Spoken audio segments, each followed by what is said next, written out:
Ladies and gentlemen, welcome back to the Sporting160EN podcast. We're on episode 146. Today, we are joined by the three main men as always. Firstly, Danny, how are you today, man? I'm good, bro. I'm good. Happy with another Sporting dub, a tough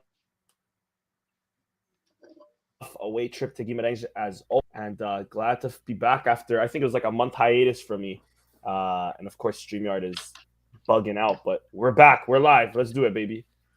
Yeah, apologies for technical difficulties. It just would not let us go live. But without further ado as well, Chris, how are you today, man? I'm good.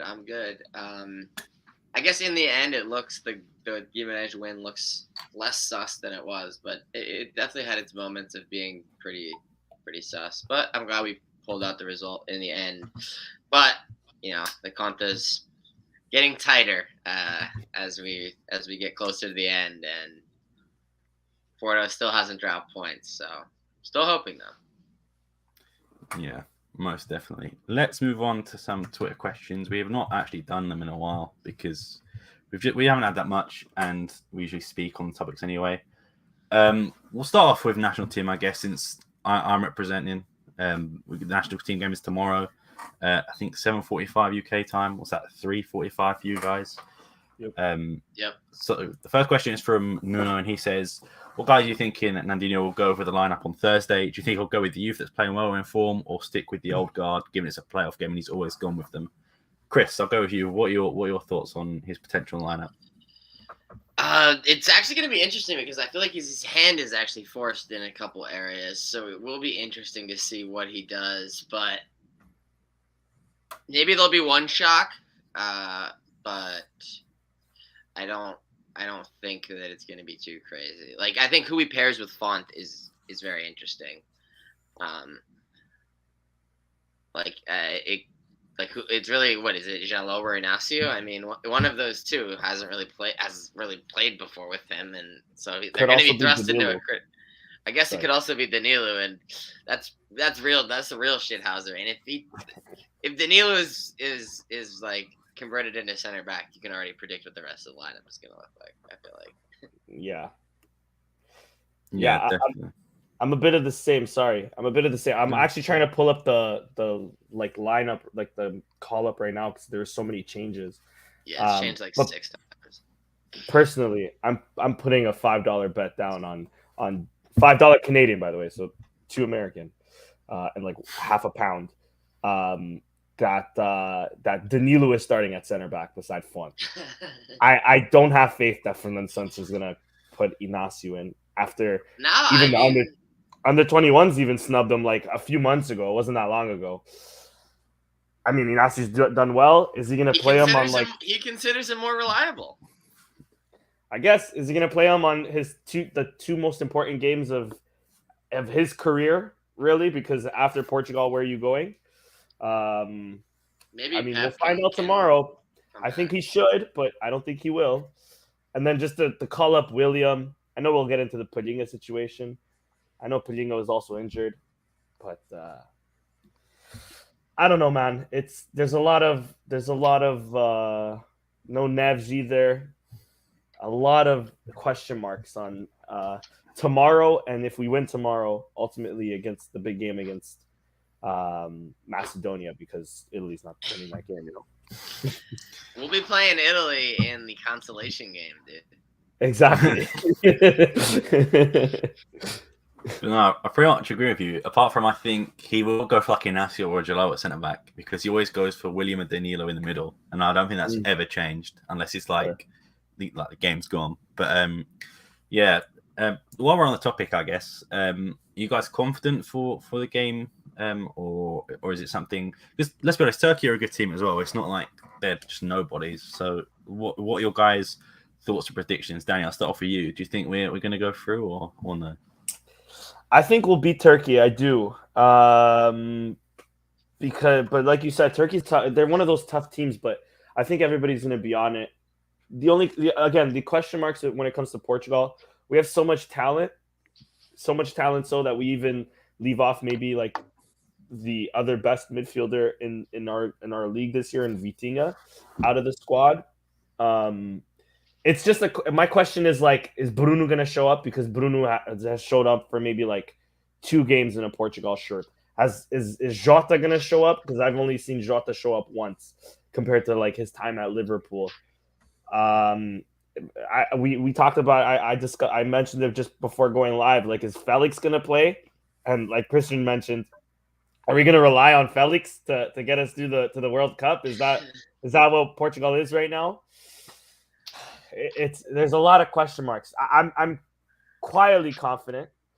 I'm not too worried about it either because my Canada just needs a point that same day, so it is what it is. I don't give a fuck about Portugal at this point, but it's gonna be tough. It's really tough.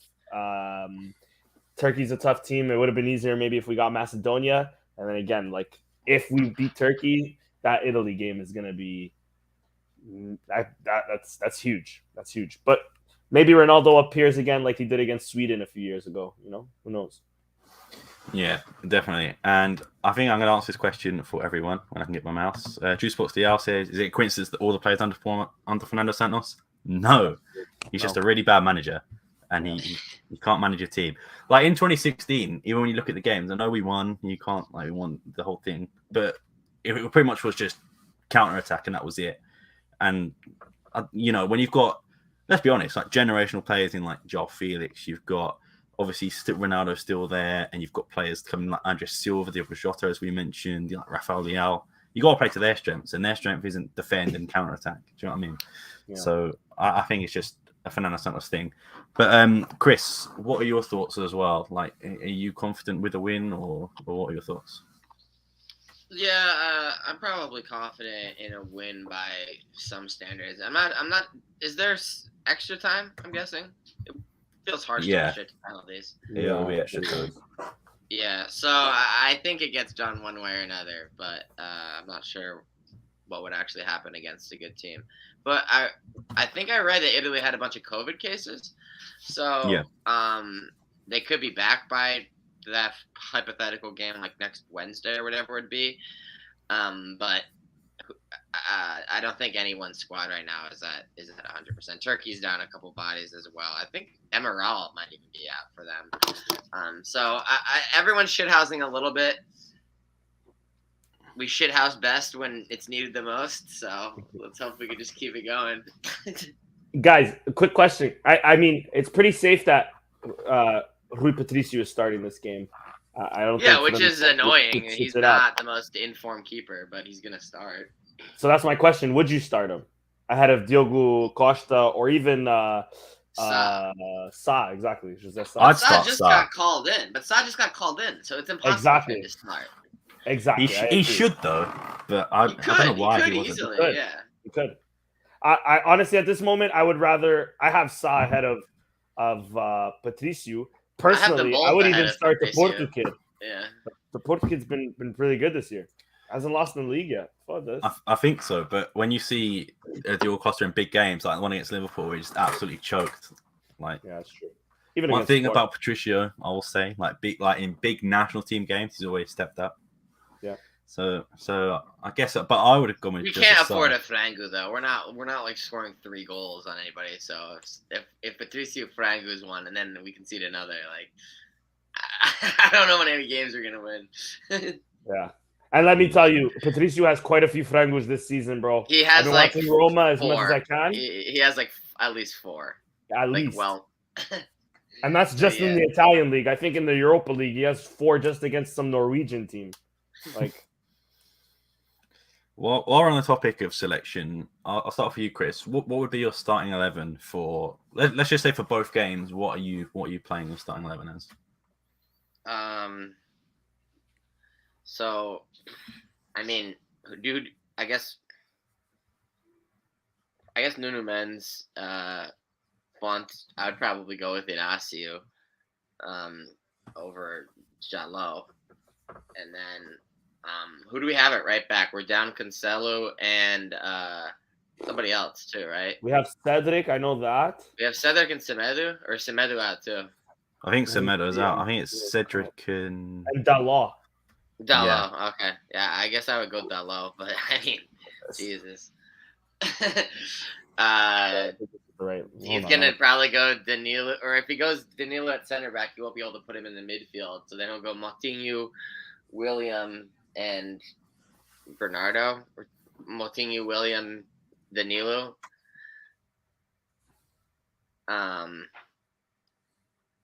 Something like that. And then what? Jota, Bernardo, Ronaldo. Yeah. Danny, you have any different opinions? Maybe Bruno slots in there in that midfield, maybe. There we go. Yeah. Sorry. Yeah.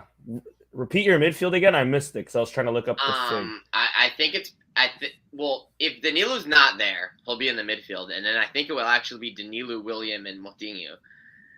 But if Danilo's at center back, then he'll use William as his CDM, and then it will be William, Moutinho, and then maybe Bruno, or maybe. Yeah, I think Bruno starts this game, but he's been off. He has played the 4-4-2 before, though. He has. So maybe I think we're going. Sorry.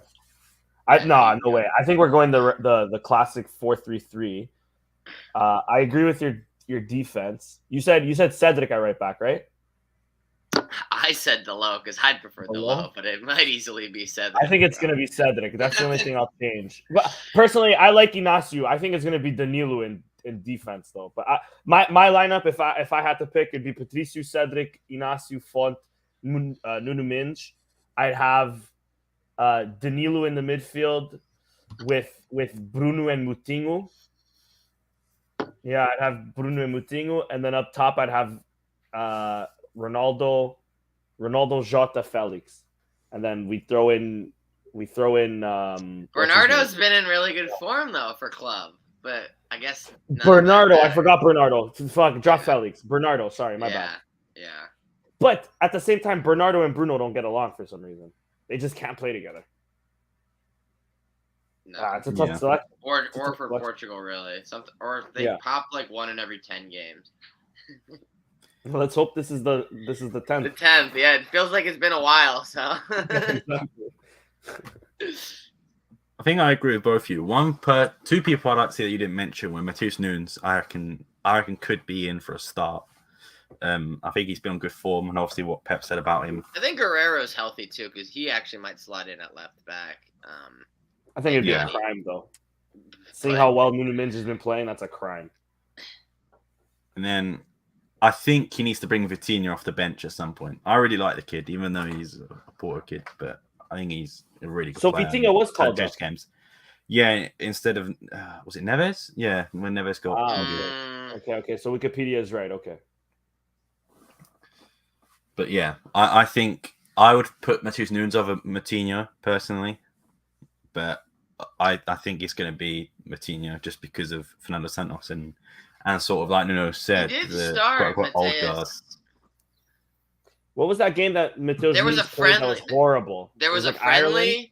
There was a friendly, and then there was a qualifier. And Matheus played in both, but he only started in one. And I don't remember if he started in the qualifier or if it was the friendly. I'm guessing it was probably the friendly, and then I'm guessing he came off the bench. But dude, that Ireland game was so fucked up. Yeah. He might have played against Luxembourg too, Matheus Nunes, if I recall correctly. The game that Paulinho did to see. Yeah. I think that was Luxembourg.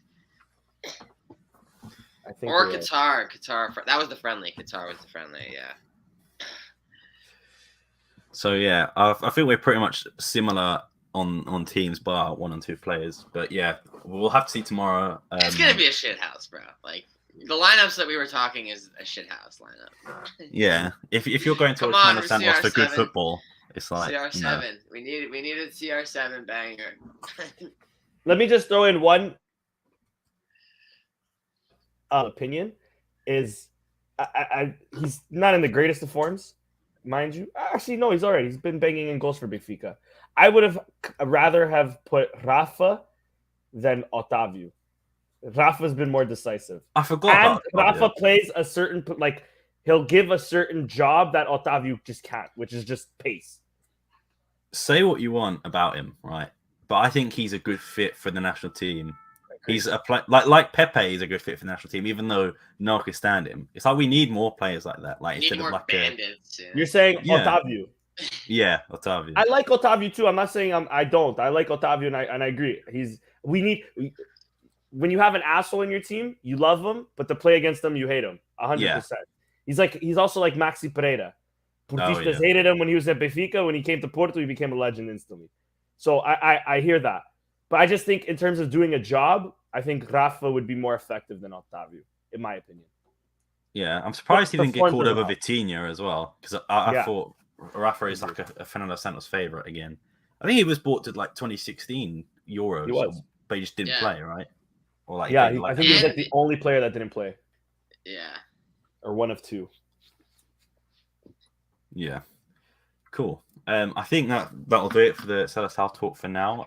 Let's move on to the game of last week versus Guimarães when I get the tab up. It was a good game. Didn't start off too well, but we got there in the end. Let me share my screen.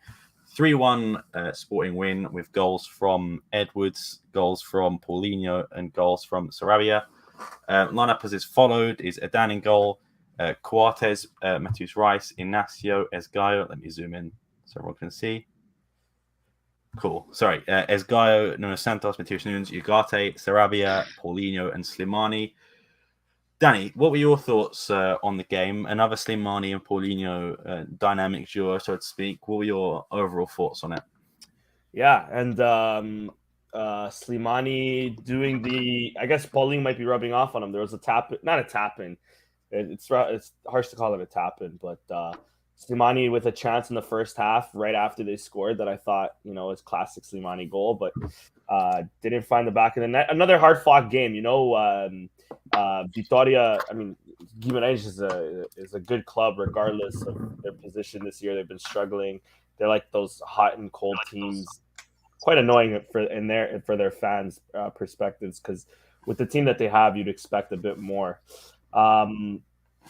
This game, my argument of Matheus Reis being a left back and not a center back, really showed, especially from their first goal, because not that it was Matheus Reis' fault, but Nuno Santos kind of like pushed into the midfield, left the left wide open, and then we were just recovering from there. Coates maybe makes a mistake, but a beautiful turn from Estupinian, whatever his name is, and he gets the goal. It was tough in the first half. Wasn't really for us. Guimarães, were the better of the two. But then the second half we took over. Penalty, we'll talk about that in a bit. But two back-to-back beautiful goals. Paulinho misses a sitter, scores a whatever that's called, like a back heel flip sort of thing. And then Edwards comes on and scores a beautiful goal, a banger against his old club. Os leis do Jex, or however they say it in Portuguese, we were deserved winners at the end of the day. I felt like we've done enough, but another questionable game. I can see why people might be losing their patience a bit with this team. But Pot came back in, Padinha's coming back in, Neto came off the bench. That's another thing. Next game, I think our best lineup is Inácio, Coates, Neto, and then Reis at left back.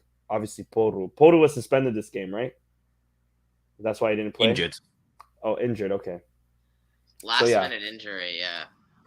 So unlucky, I guess, there. But not that he's Gayu. The problem is with these Gayu is when he is influential, most of the times it's for the wrong things. He's just not influential enough. And I think that's one of the things why we're lacking when we play Gayu. Aside from that, same old from Sarabia. I think next game we'll drop the Slimani Paulinho partnership and just start Paulinho with Sarabia and Pot. But yeah, we did the job. That's all that matters. 3 points, and we needed some help from Boavista, who couldn't play against 14 men. Let's keep it real. Yeah, to put it bluntly. Chris, what were your overall thoughts on the win? Definitely frustrating at times, especially in the first half. Coates did low-key get turned around, and Inacio put in a blender on their goal. Well taken. But the thing is they honestly didn't create that had too many chances to fully make this as sketchy as it could have been.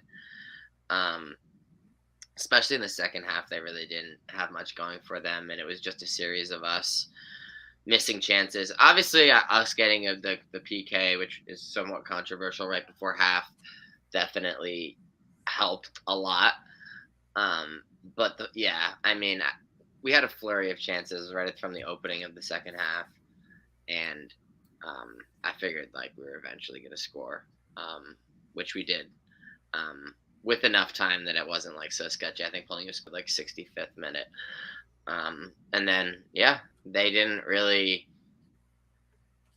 give us like they had a couple like moments, but I mean there was no clear cut chance carved out. There was like crying about an Adon punch off a set piece and like stuff like that, but they weren't carving out chances or threatening the goal. And then Edwards cleaned it up at the end with a banger. So it's a solid 3 points. Some pretty crazy fan activity, which is definitely getting swept under the rug. How fucked up it was, and how many chairs were thrown, etc. Content. I guess. I think at this point it's just the norm when it comes to Guimarães. Their fans are just gonna be rowdy. Another thing, maybe you guys know, why did Pepe get a red? Because he came too far out of his technical area. Apparently, it was 20 centimeters outside of his technical area. Harsh. Remember when Conceição was literally in the halfway out on the field? Yeah. Yeah, that was the official reason, and I think he said something to the referee about like where's the yellow, where's his yellow, or whatever, and then the referee just sent him straight away. But harsh, I think. Verissimo, bro, he's helping us out. But I will say his reaction was uncalled for though, Pepa, because fucking the Guimarães guy was like 2-footed, like on Paulinho. So I don't know where his reaction came from. He didn't even get the ball. So maybe that's what justified the red too. But sorry, go ahead, bro. Yeah, I was just gonna say, in terms of the game, frustrating. I think Vitoria play well. I think Pepe's a good manager. The way they've got him set up. I know they're not exactly the best, one of the best. Yeah, teams I feel like he's not working with the best talent that have passed through there. The best, like as far as we're looking at teams, like bro, this is like the 15th best team in the last like 20 years, like. Yeah. When he left, he was supposed to get like a better budget at Vitoria as well, but it just never came. I think they gave the manager before, which I think was Thiago, the former player. They gave him money and he spent it on like Quaresma and a lot of weird players. But like no disrespect to Quaresma, obviously, but I think we played well. Definitely in the second half. We'll talk in penalty about a minute, like the actual foul. But I thought Matthews Race, like it said here, was great as always. Ugarte, I thought had a solid game. Paulinho missed a lot of chances, I'm not going to deny, but it's that as long as he scores one, I'm happy with. And it was a cool finish as well. Like he can't score the easy ones, but difficult ones, no problem putting away.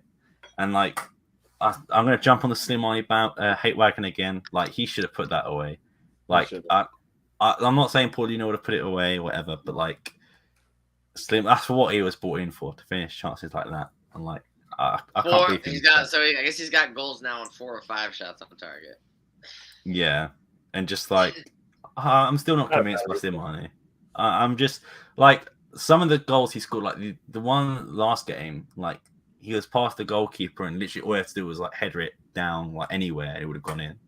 Like obviously he has to get in the positions to score and whatever, which is fair. But I'm still not utterly convinced that we play better with him as well. I feel like he's just like a lamppost. Like he doesn't really do anything. Bagging him in though. As long as he's bagging him in or deflecting them in. It reminds me of like what people say about Ronaldo, how like he doesn't press, but like he'll just score random goals. That's what Slimani is for us. But, that is unfair though, because Slimani's been running like 10K every game. At like 33. Yeah, he does chase the ball a lot. Yeah. I feel like he does, but then he gives up really quickly. I feel like at Lyon he probably wasn't asked to do that a lot. So like coming into Amorim's team is probably just like a cold shock, which you probably get used to. But the problem with Slimani is is like how he plays with the team isn't as well as Paulinho does. So to the overall game, it doesn't add. I agree. Yeah, definitely, and great goal from Edwards, by the way, as well. Like the stone, like I know he wasn't celebrating because he used to play for a bit. It was like stone cold, just like just like that. Like I love that celebration, and then Brigante's like picking him up was good as well. And if you watch the backstage reporting as well, you can see like him being like surrounded by like Coates and they're speaking English to him, which is good to see. But yeah, let's get on to the weird interview shouts.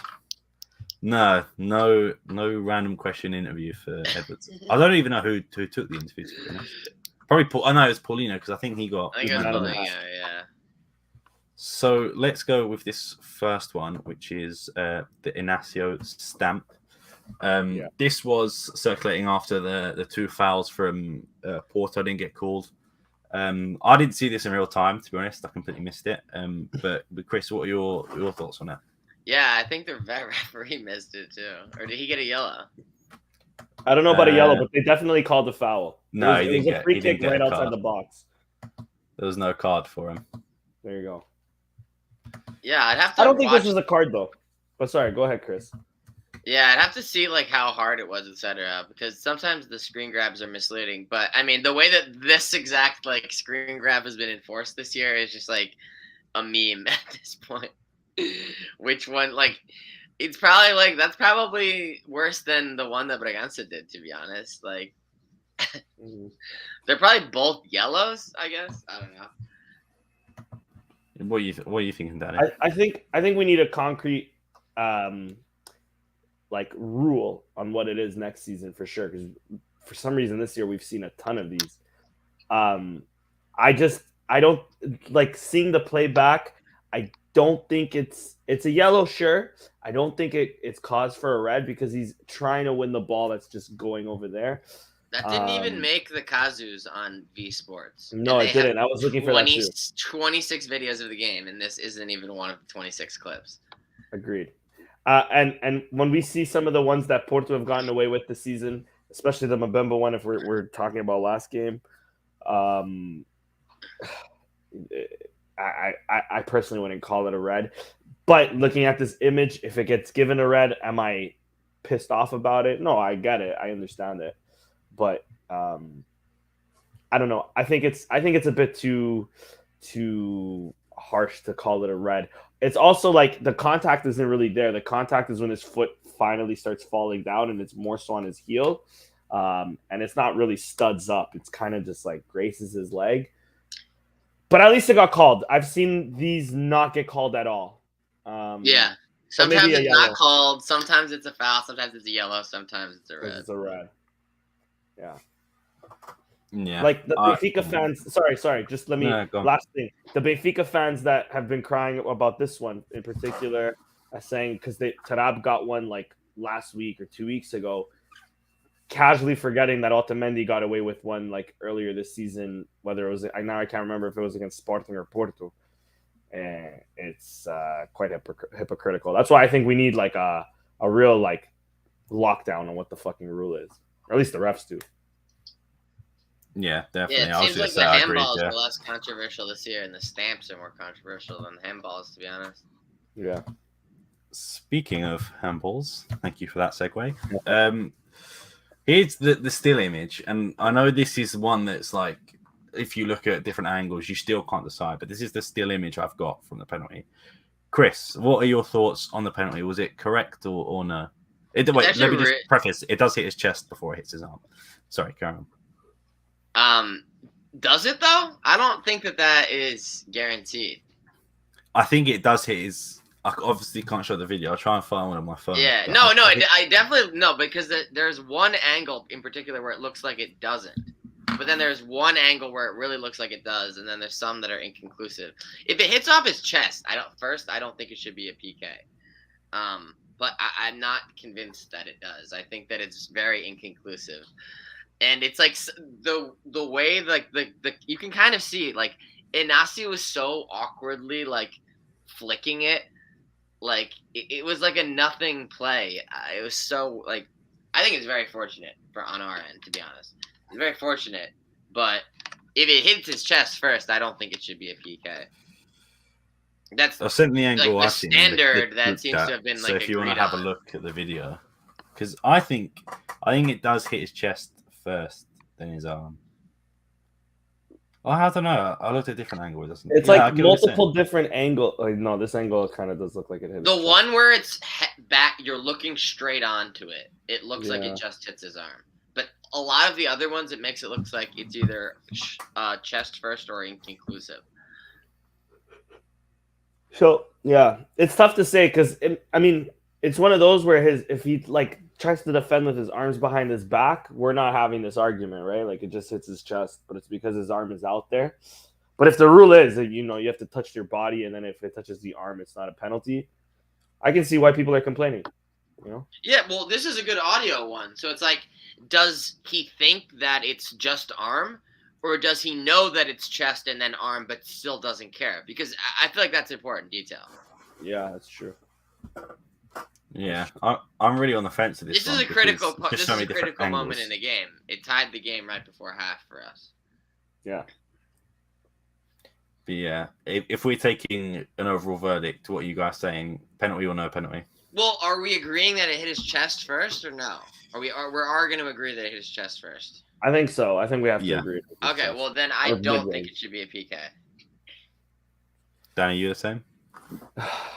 It's tough. I'll say. I mean, I do still think it's a penalty though, even if because it just his arm is still out. But exactly. Yeah. I don't think if it's like, even if it doesn't make a deflection like that, it's gonna be stuck in that area. You know what I mean? I think it's like situations. It's like situations though. I think like when it gets crossed and the guy's arm is like a little weird, and it's like, come on, what do you need? It was like a cross that was like into his body. It wasn't going anywhere. This was like a flick that wasn't going anywhere. He's 19 yards away from the goal. Like I don't know. I feel like it kind of deserves like that little extra. Like it's just a nothing.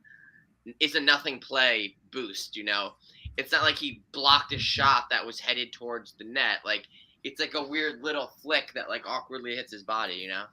Yeah, that's true. That's true. You know what? Yeah, I think you convinced me. I don't think it's a penalty. You're right. If it's a shot, maybe we're talking something different. Because I was going to make the argument of his arm just being out. So the fact that it deflect like barely touches his chest and goes to the arm. But you're right. It's not really a shot. It's more of a flick. Yeah, I'm with you. No penalty. I'm gonna have to disagree. I think it is, like you said, just for the unnatural position of the arm being out. If it was by his side, like down here, or even like a little bit lower, I would be like, okay, that's fair. But like the fact it's like that far out, just makes me think that it should be. And if it ends up like whatever the Fabricio whoever says, like it's just straight arm, like then I agree. If it's straight arm, then it's a pen. His arm is like too recklessly positioned. But I'm giving them the benefit of the deflection doubt. And here's the other thing. Like they need to make the rule of like, I thought this was the rule. I thought it was the rule that if it was deflected, it didn't count. No. I'm not saying that. I'm saying like they need to make the rule on like in these cases where it's like we've been talking, like you've been mentioning for years here, where even if it's like debatable, it's the call on the field stand. Yeah. That needs to be concrete on VAR because in that case. Because Did he call this? Did he call this? He did call it, if I'm not mistaken. I think he called it too, yeah. It's not like it went back. So that's another thing. So if that's like the rule, as it should be, I think, then to protect either the defender or the attacker, in this case it would protect like the attacking team. I think that needs to be like concrete so that there's just less of these debates. More for referee errors, but it's only on the clear and obvious that VAR should be coming in. As much as I hate it, this isn't necessarily clear and obvious, Yeah, I tend to agree. It's one that if it didn't get given, I would be like, fair enough. Like, yeah, I think it's a difficult one to judge, but I agree with what Chris was saying. They should let us know what the criteria was for the actual penalty. But lastly on the actual game, who are your guys' man of the matches? Danny, I'll start with you.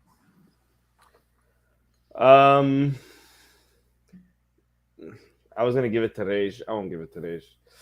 I'm gonna agree. I'm gonna give it to. Oh fuck, this is tough because I don't think anybody necessarily had a particular good game. I think there's just a lot of solid performances. Yeah.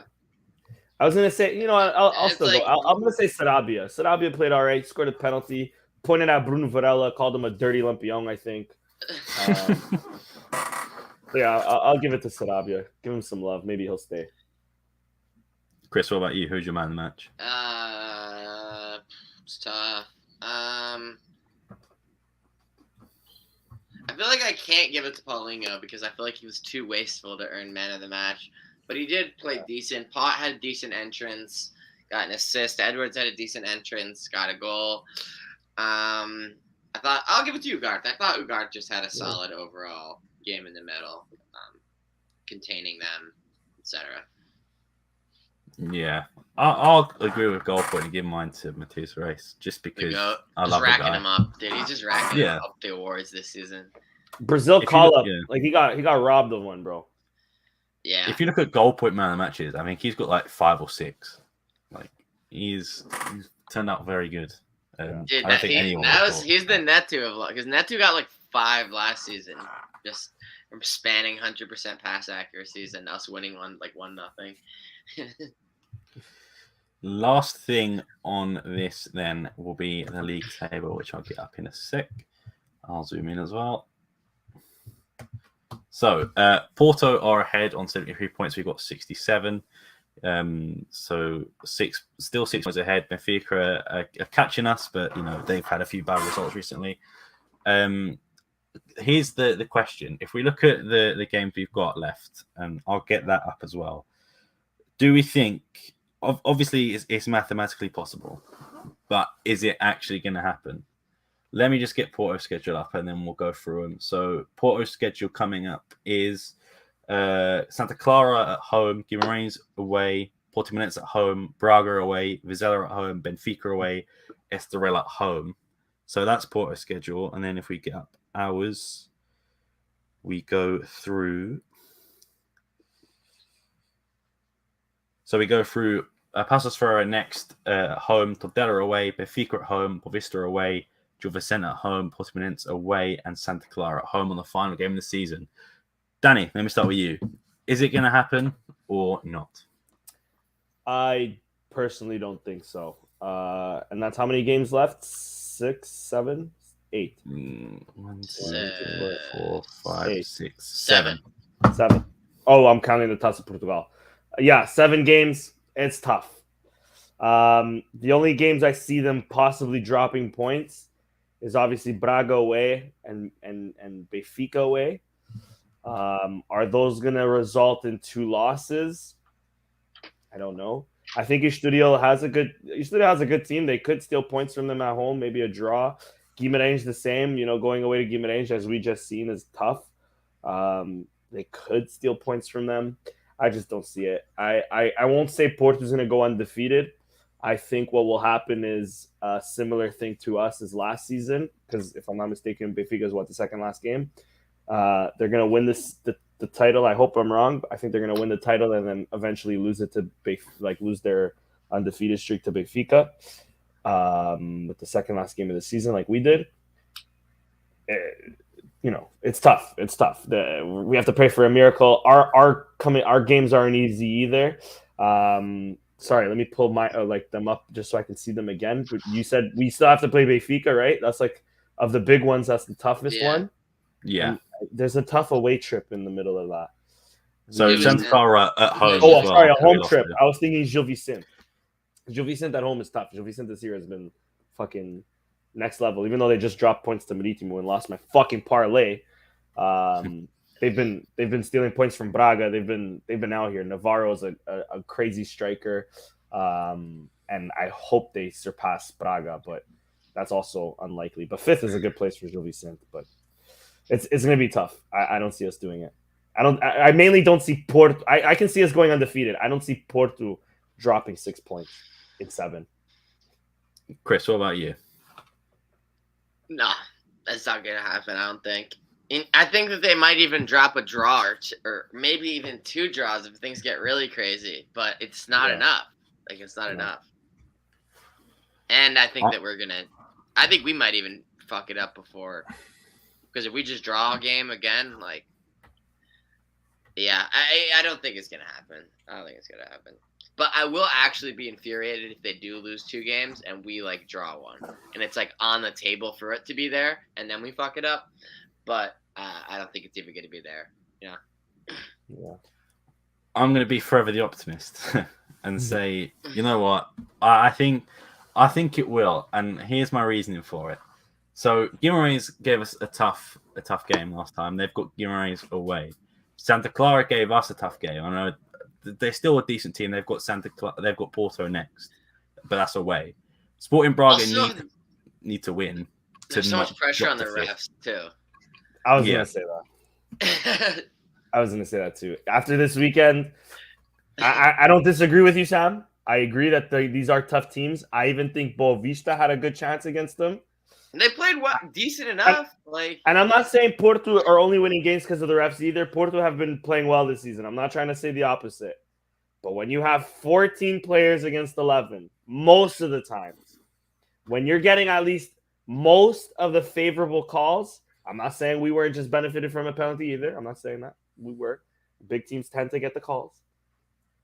But Porto has been like consistently week in, week out. There's been which referee is gonna have the balls to call a halfway PK against Porto? You know, if it's tied or something, or finally give Mbemba a red card. He's been begging for a red card.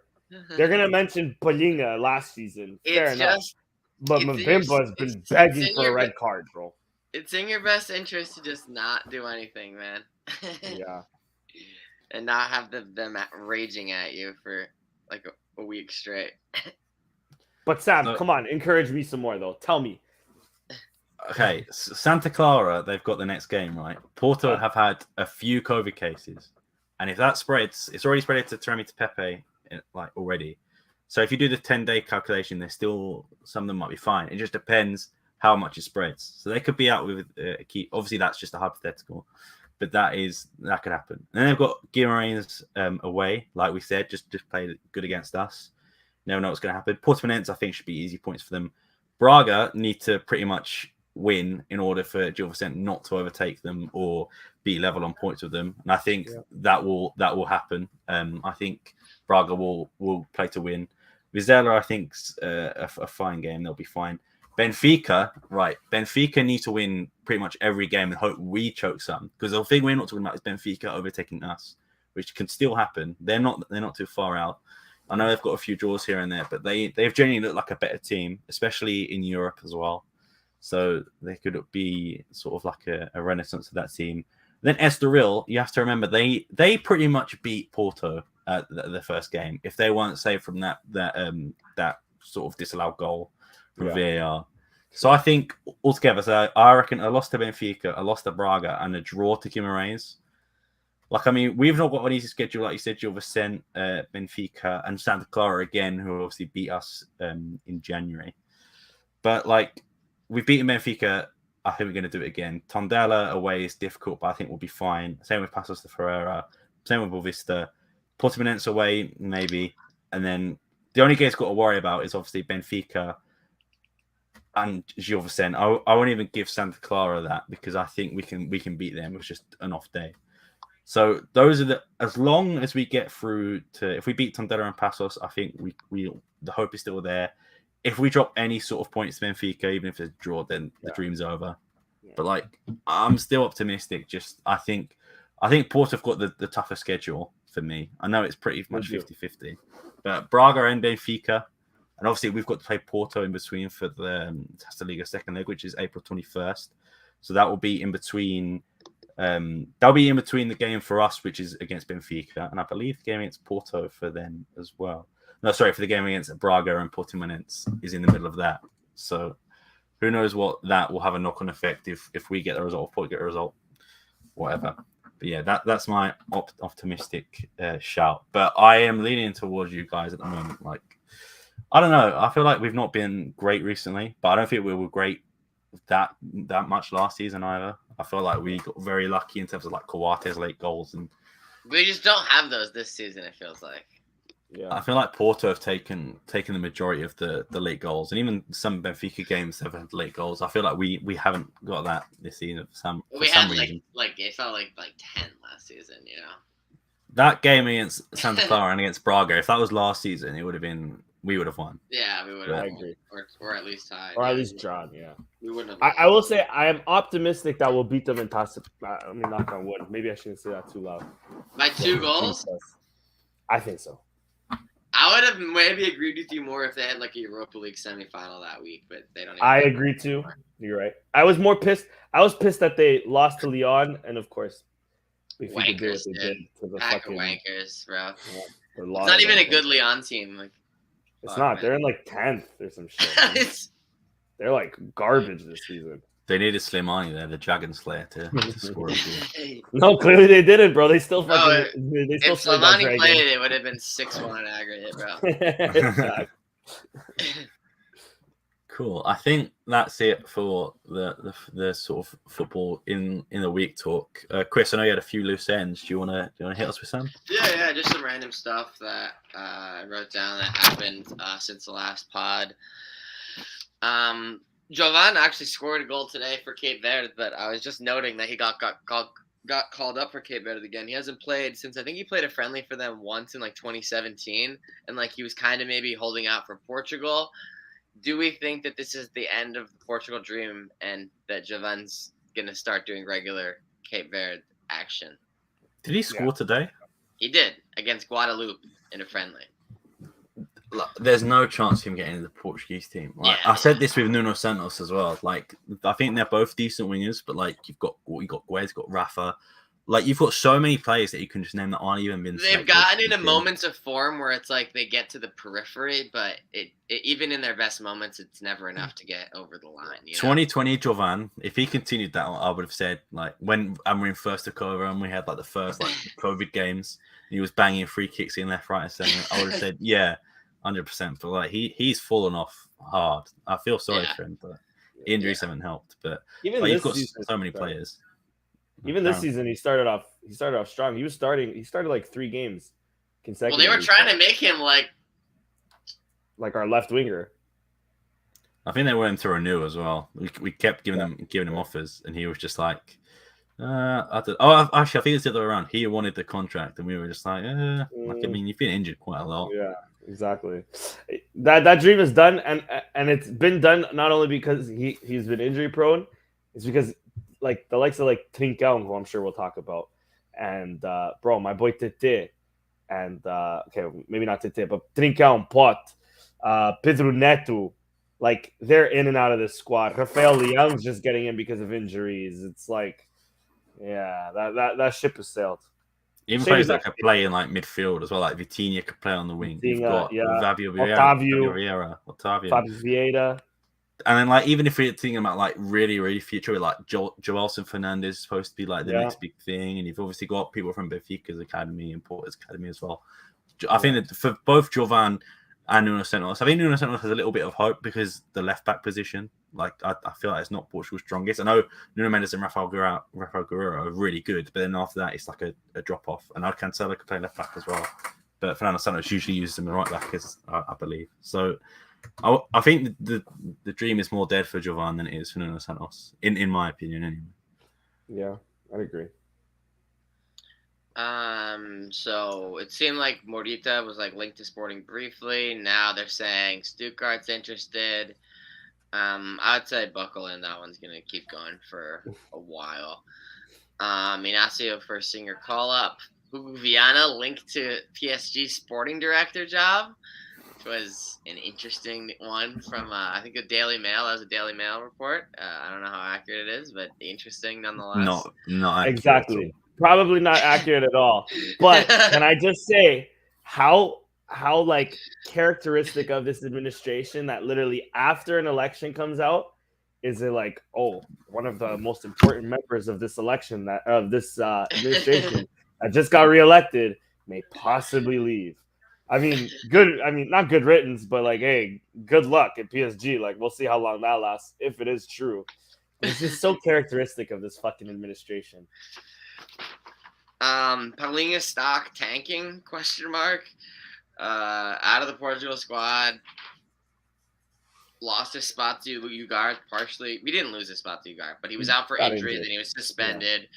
Yeah. And it just, the drop off wasn't enough for him to be begged for him to be coming back, you know? So yeah, I definitely not the ideal direction for his market value to be headed as we enter into his last 2 months at the club before he's 100% being sold in the summer at like his lowest value in the past like 2 years. So that's cool. It was first reported like a couple weeks ago that João Virginia was definitely not coming back, but now they're saying they actually want him to come back, but they don't want him to come back on a definitive. So they're going to try to extend the loan or lower the buyout. So we'll see if Everton bites on that. I don't think they give a shit about him, to be honest. Yeah. Especially they're more likely to get relegated. They probably need every penny. So yeah. So maybe they won't lower the buyout then, and we'll just get another loan out of them, maybe. True. If they get relegated, they're not going to be trying to cut deals. I don't feel like. Well, if they get relegated, Pickford's gone. I can't remember who their backup goalkeeper is, but I think it's like a really Begovic. old person. It's Asmir Begovic. Yeah. So they'll probably need a backup at some. Maybe they'll take him back. They'll probably need 2 goalies, dude. Yeah, exactly. There was this Lampard would take Kepa. I just realized that. Get his boy back in the championship. Yeah, exactly. There's this insane episode of Fadal being like potentially called up to the Moroccan national team, getting sent a ticket, and then the coach deciding at the last minute that he didn't want another lefty center back, so just uncalled him up, which is wild. His response was harsh. He was like, "Oh, he can come watch the game with his family." So, well, that's not very nice. I know. It's like, maybe he doesn't want to travel all the way to Morocco for that, bro. On his fucking rare week off. Porro got some Bayern Munich rumors, but then retweeted a report saying that he only wants to stay at Sporting. So, the active social media user himself, who would eventually get himself in trouble on social media later on in this reading.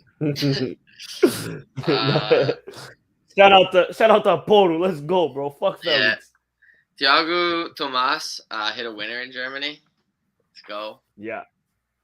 And a brace or some shit like that. Better goals. I think he's on like 3 goals. Better goals per shot ratio than Lewandowski. Go, bro. Sam, where's my apology, bro? Well, you put Paulinho in that league, man. He's getting at least 20. I'm feeling it. So before the Guimarães game, Porro was a late scratch, and he tweeted that his hip was bothering him again, and that this has already happened to him a couple times, and he didn't want to risk another injury, so he was not going to miss the game. And then after the game, Ruben Amorim was like kind of salty that he was like divulging sensitive information on social media, and then he deleted the tweet. So sometimes I feel like Pedro Porro on Twitter is like a bot. It's like, this can't be real. Like, this can't be real. Like, sometimes it's just like too perfect, or it's like, bro, like, how are you like joking like that? Or like, how are you quote tweeting like this person I follow? Like, how did you even find this tweet? Like, it just feels too perfect sometimes. And it's just like, is this guy just created in a laboratory to like make us all like him? But yeah, he finally got in trouble for his tweets. It was only a matter of time, bro. You can't be firing off like 10 a day for months and then not eventually send one that gets the boss mad at you. This guy has been saying TikTok for like fucking 2 years now. Yeah, there's the Mateus Nunes Abala rumor of 40 million plus Palaversa and Tellez Magno. Definitely not a real rumor, but it would be sick, I guess. It would be a good deal. There were people saying that they wouldn't take it, and I was looking at them like 100% of Porro in the deal plus 40 million. I'm not watched the other 2 players play, so I can't say it. But just that alone, I would have said, yeah, because Porro is worth double Mateus Nunes at the moment. So yeah. And let me say, Talisman. I don't know the other guy, but Talismagno is ball. Is he a City player? Because when I looked him up, I only seen Vasco da Gama and NYCFC. He's owned by Manchester City, I think. Okay. And because NYFC are like a partner club like of City. I know, but it's still like a separate entity. That's why I wasn't sure if he's like an official. I think he's owned by the City group. It like owns him. Okay. I think. Okay. Yeah. They have like 4 different clubs. I think it's Man City, NYFC, Melbourne, and then the one in Spain, which is like the second division where Toro was at last Girona. Yeah. The Vitoria Guimarães president came out and like with the interview and like said there was like some weird stuff going on with the Plata deal. Like said it was still unclear. He said they did have a preference to buy, but he said that like if Valladolid triggers the option, Guimarães gets a $3 million payment or a player valued at $3 million. There's just like some weird stuff that like I obviously had never heard before. I was like, what the fuck is this? So yeah, I mean, there's gonna be some weird thing that happens with Plata this summer that's gonna blindside us all because it's clearly not transparent what the details of the loan or anything even is. Wait till PSG get that, bro. Ugarte got a late call up.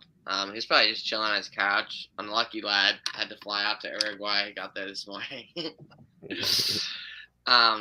Fatawa Isahaku listed on the Ghana call-up sheet as a Sporting player despite not having signed yet. I think that's a pretty good indication that he will definitely be signing. Exactly. He's been training at Alcochete. They just got to wait till this season's over. And then also, we talked about it briefly last time, the Sporting Dynamo Kiev UEFA Youth League round of 16 game. Looks like it's actually going to be a go. I think they're basically saying available players head to Romania and we'll give you conditions to play. I don't know what that means. I don't know if there's still Dynamo Kiev players that are in Ukraine. I don't know if most of them have gotten out. I don't know if all of them have gotten out. I literally have no idea. So we'll see how it continues to develop. But like the Steaua Bucharest president agreed to give them all the conditions that they would need should they be able to present themselves, basically.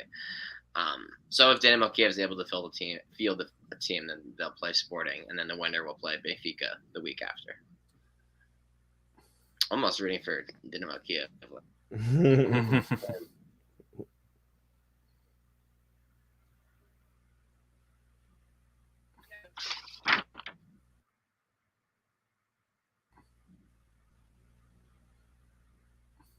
I think he's frozen. Or is that me? Okay, I was unsure if it was me or because I thought you froze for a second. So I'm like, oh shit, is it me?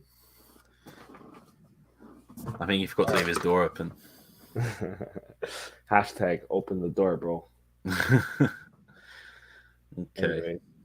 We'll move on for a bit until he comes back. There was something that was tweeted today, well, by me on the account, which was a news article from I think it's Record or Ebola that said Fadal was going to leave in the summer but they're not going to extend his contract because he's not going to hit the games. I think Chris, you had the actual number. I think it was he needs to play in 8 more games for 45 minutes or more. Is that or something like that? Is that right? I think he's frozen again. Yeah, fuck. There he is. Oh, he's there. Oh, you're good. You're good. Yeah, I think he just needs to play in the game. I think he just needs to play. But there's only 7 games left, and he has to play in 6. So he basically needs to play in basically all the remaining games, which is tough, Because if he sits 2, then it's over, We'll see. That's why when he got subbed in the 89th minute of that Champions League game, I was like, what the fuck? Because that gave him a free appearance, bro. Yeah. And the Pasta games don't count. So there's a very finite number of games left. We're not advancing in the Champions League. It's I literally couldn't believe it. So yeah, I don't know what they want to do with him, dude. Do you both think it's time for him to go, or do you think maybe getting him back on a cheaper deal or something? What are your guys' thoughts? If his drop off from this year to last year to this year is any indication of what's to come next year, I think we should probably part ways. Agreed. It's like Jovan, bro. Yeah, at this point you're just too injury prone. And you're up there in age. Like, it's not even like, at least Jovan, we can maybe like work with him a bit. But yeah, keep Neto. He's an old man. Keep Coates. He's an old man. Inácio's getting his experience in. Time to go to Braga and buy some center back. Yeah, we need like 2-3 center backs. That's what I was going to ask next. Do you reckon it's time for Marsa and Quaresma, or you think they're going to be loaned out or B team again, or you reckon we're going to go in the market for a center back? It's unclear what he feels about Marsa because he's been in the fringes, he's been in the periphery, but he's never actually put him in. If he was good, if he was that good, I feel like he would have put him in by now. It's Amorim, you know. Agreed. Even if it's at left back, bro, because our left back situation isn't even solid. I'm the same opinion even of Quaresma. At times I felt like he liked Quaresma. There's times even of when Amorim's mentioned Quaresma this season, I'm like, do you hate the kid? Like, he scored a goal recently. I forget against who. I think it was Tondela's last game. But yeah. He hasn't had a great loan spell to even think that he's coming back. Maybe he is preseason, dating a but not too much. TikToker though. It should be noted he is dating a TikToker. Does that get him down in Amorim's estimations or up? Is the question. That might change everything, bro. Fuck. Yeah, I don't know if that probably hurts him in Amorim's eyes, if anything. Is he doing TikToks as well? He's in some of them. Oh no! If Amorim sees that, I feel like he's to be fair, the ones that I've seen like only a few of him doing the dances. It's more just like, oh, he's like in a hoodie over there, you know, type of shit. But I have seen a few of him doing the dances. Okay, fair enough. Which, to be fair, like Poro, Pot, we've got a couple boys sniped doing TikTok dances over the course of the season. For Fadal, and there's also I don't know if you mentioned this or Chris or had it up, was Kawhi is renewing a lower salary, and the question I wanted to ask around it is, do you think he's earned that sort of sporting legend status, or do you think maybe not comparable to, like, obviously not the 5 violins, but like, do you reckon he's gonna be up there when it's all said and done? I think so. Yeah. Let me say this. In my lifetime, in terms of defenders, what is it? Anderson Polga. I have Mathieu. I don't know how you guys feel. I don't know how the overall... He's been here for like 3 times as long as Mathieu, though. Exactly, and that's my point. And he's won a title with us, captained us to win a title with us. He's won countless other titles. He's won several titles. At least 2 Taça de Ligas or 3. I think 2 Taça Portugal. Like, if we look at Anderson Polga's trophies, it's probably like a quarter of the amount of Coates has won, you know? Yeah. But honestly, like, that Sporting era, I don't want to disrespect Polga. I love Polga. And he has a World Cup, so that's World Cup winner. That's about to bypass. That's about to bypass what I'm about to say. But honestly, Diaby might have as many titles as Polga. Renan. We won a lot of Taça Liga. We never used to win like Taça Liga or anything really. Exactly. I mean, there was like a 7-year drought of any trophies in there mixed in there. Exactly.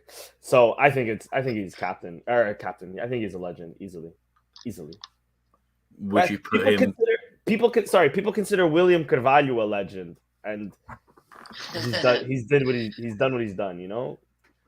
Are we saying and Coates didn't rescind either? Yeah. We're saying I think Coates would still probably be a legend 10? even if he did rescind, and he didn't rescind. Yeah.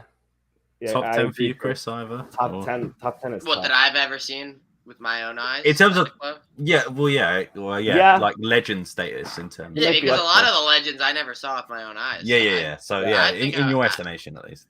Yeah, I think I would put him in my lifetime top 10. Okay, if it's lifetime, yeah. I was gonna say if it's lifetime, it might be top 5. I've been alive for I'm thinking 26 Polga, Patricio. Fuck it, he's a legend. We can't argue it. He's a legend. I'm gonna argue it until the end. He's not a legend anymore. I'm with you, but yeah, I'm gonna put Patricio. Bro, some people say Adrian's a legend, bro. Fuck Adrian. I agree. Just a mention of his name just spawns a record article just saying that he's going to come back in the near future. Dude, he's cooked, bro. He's in guitar. It's over, man.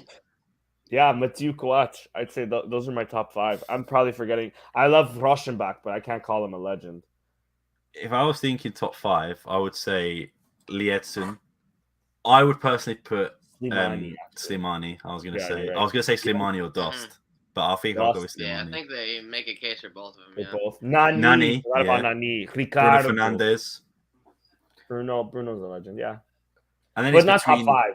He's not. I think Coates is a higher legend than Bruno. I think Bruno was top 5, just in terms of what I know. Obviously, he didn't win anything, but like he was. Without him, we would have been like the 7th.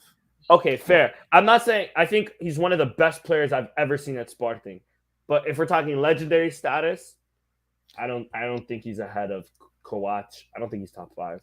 For me, it's that when he did rescind, and like I'm not going to skip past it, but he did come back apparently on the same salary. Came back as a captain, and even if you look now, he comes to games and like he meets with the team. Yeah. For me, that gives him a bit more. But then I think the final one is between Mathieu and Coates. But I think I'll probably put Coates there, even though I love Mathieu. But in terms of longevity, no, agreed. Yeah. Was Mathieu 2 seasons? 3? 2, 3, or maybe even 4. I think it was 2, wasn't it? Let me see. He came in the season everyone rescinded, right? And then the 90. No, he came the season before. Oh, okay, it was 3.5 because he had that injury in 2020, right? Yeah. Pandemic season, yeah. So yeah, exactly, 3.5 years. Yeah, okay. So he came 2017, retired 2020. So 3.5. Are you saying top 5 for you, Chris? What is your top 5? Yeah. Lietzen, Nani. Yeah. I think Coates goes there. I'm putting Polga. I need to redo my top 5. I think Bruno Schlatter in there. See, in terms of legendary status, and Slimani, I think. Yeah, that's what I'm saying. So, okay, this is mine now because I'm taking off Patricio. My bad. Nani, Lietzen, Coates, Slimani, and I'm honestly debating between Dost and Freddie. Dost, Freddie, Bruno. There's a case for a lot. I'll put Dost. I really don't like Freddie. I don't think he's even my top 10, to be honest. But he held it together on some of the darkest years for the club, and like was Freddie's bagging him clutch. In. And then he came back and was like still somehow bagging them in. He's clutch, bro. When I think of clutch, I don't think of LeBron James. I don't think of Damian Lillard. I think of Freddie Montero, baby. He's still bagging him somehow, bro. Yeah, bro. I think of Tanaka, that free kick against Braga. Tanaka. Bro. Tanaka's a legend simply for scoring a goal against Besiktas and stealing the spray paint from the fucking referee and putting a T. That was Teo Gutierrez. Right? Sorry, who did you say? Who did I say? Teo.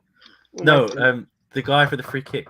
Tanaka. Sorry, that's Tanaka. Who you. Yeah, you did say Tanaka. My bad. It's been a long day.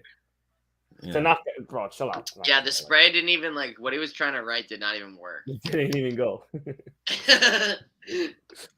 Matias Fernandes, yeah. Bro, that's fucking me up, bro. Yeah, but he's not ahead of Bruno. Canada. No, I don't think he's ahead of any of the other guys. I wouldn't put Canada in there. Rauschenbach is up there for me. I feel like there's going to be one that we're just all missing, but I just can't. Oh, Betu, the defender. Yeah, Betu. I was trying to think of more guys from like the UEFA Cup final team. Vienna. He wasn't here long in enough. That 2005 team. He left and Yeah, Vienna's more of a Braga legend. Yeah. 2005. Newcastle United legend. Giuseppe Zaido, 2005 team. Yeah. I just feel like there's one we're missing, but I really can't. There is one. We're definitely missing one. Right after the podcast, we're gonna be like, bro, how do we forget fucking? What kind of fake fans are we? Not Matinho. That was not what I was thinking definitely of in any stretch of imagination. I'm trying. I feel like there's a left back, but I keep thinking Grimi. Jefferson. But not him. Jefferson, yes, you're right. No, Argentinian. Who's the other one? Not Jonathan Silva. Insua. Insua. What are your guys' opinions on Cedric? He's a solid player, in my opinion. You guys are hating me. You guys are gonna hate me. No, I agree. At Arsenal, even right now, he's not national team level, but he's doing a job there. I think he's doing well. That first season at Southampton as well was good, but I thought he was always. Oh, João Pereira. That's who I was. João Pereira. That's another one who I could. Sapinto, Nicolai, caralho. Quaresma, Jandão. I know. Ronaldo. No, one season. Yeah, one season wonder, bro. That's all you need. Or is it going to be 2 or 3 when he comes Marcus back Rojo. Eric Dyer, mate. Naldo, Eric Dyer. Come on. We just did boy. a competition, see how many sporting players we can name. Miguel Veloso. Yeah, we're having a smeller, boys.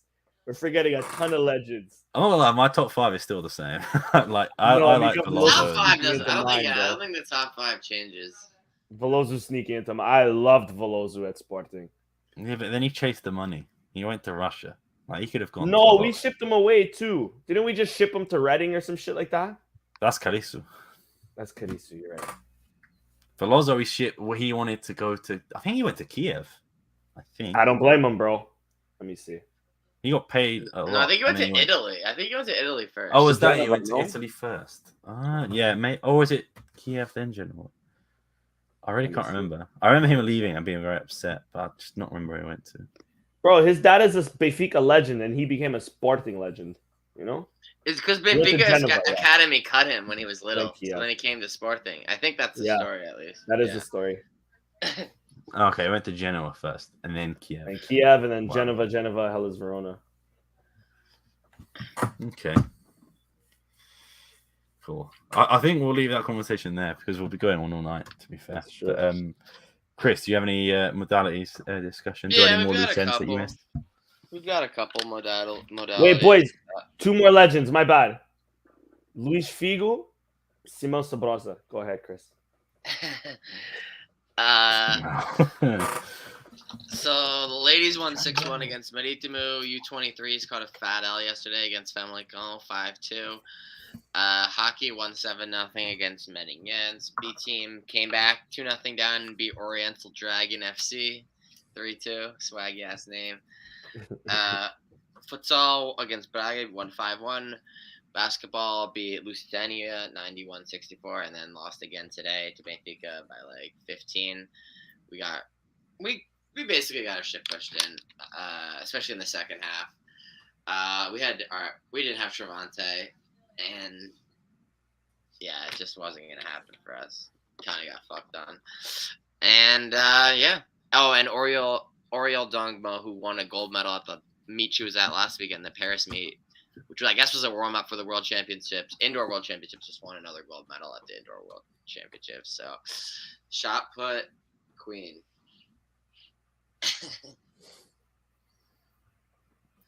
Cool. Van Volkswinkel. I thought of him, but I didn't think it was worth the shot. João Mario. Like 1 season of goal scoring on the worst squad in club history. Just for reference to people who follow us on Twitter, I've tweeted that as a poll. In your lifetime, is Sebastian Court as a top 5 sporting legend? So feel free to go to our Twitter at Sporting160_EN. Have your say. I voted yes, and obviously Chris and Danny have said yes in the chat as well. In the pocket as well. So yeah, I think that's everything unless I'm missing anything. You guys got any extra things to add? Gustavio. Sorry, I'm done. João Pinto. He's a Braga legend, bro. Gustavio? I guess. João Pinto, in my opinion, is a Sporting legend too. He's a little bit of both. I think he was just a bit before my time. I think he was played when I was alive, but not when I was watching.